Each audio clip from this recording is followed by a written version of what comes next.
After 2 hours of driving, I was at the Civic Center with my parents, where we waited in a room with other family members. We waited about 8.5 hours until we found out my sister was among the 21 that were deceased.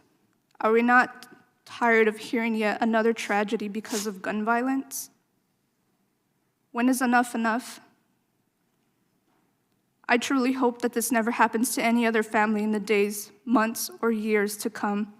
This debatable topic on assault rifles should not be brought up again because someone else's child or sibling was murdered. It's just an excuse at this point. The following is audio that I was given by a parent of kids from across the rooms where the kids were murdered. These children survived. But this is the shrill screaming of kids trying to get out while their classmates are being murdered.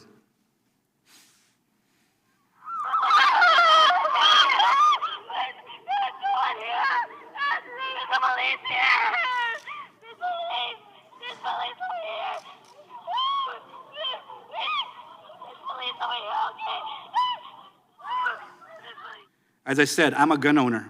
I believe in the Second Amendment, but I'm also a doctor and I deal with facts over emotion.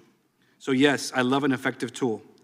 But when a body comes into the hospital riddled with bullets, there's no tool that's going to help. And I'm left to wonder what it's going to take these guns out of the equation. This shooter waited until his 18th birthday to secure an AR-15 from the local gun shop. He was followed the next day by buying hundreds of rounds of ammunition at the same gun shop. And on the third day, he followed by picking up his internet-bought Daniels Defense AR-15 at the same gun shop. Nobody asked questions. Nobody called the sheriff. Nobody cared. On the 24th, he began his shooting spree. By shooting and wounding his grandmother, he proceeded to the school and killed 19 children and 2 teachers. The local law enforcement at any level, not city, not county, police, they never, ever took command and control.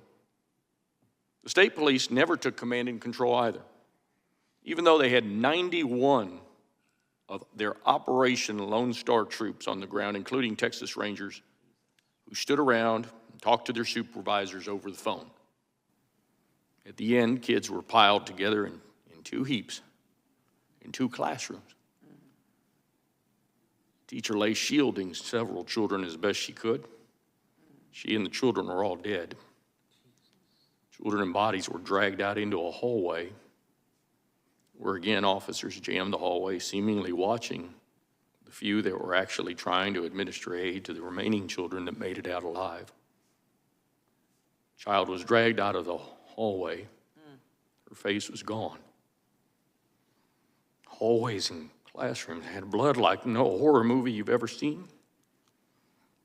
Off camera, you could hear grown men throwing up from the side of the horror, or perhaps the failure that they had caused. There is no transparency and no accountability to date. My question to the leaders of this country is how many children have to be murdered before they are willing to ban the chosen weapon of these school shooters?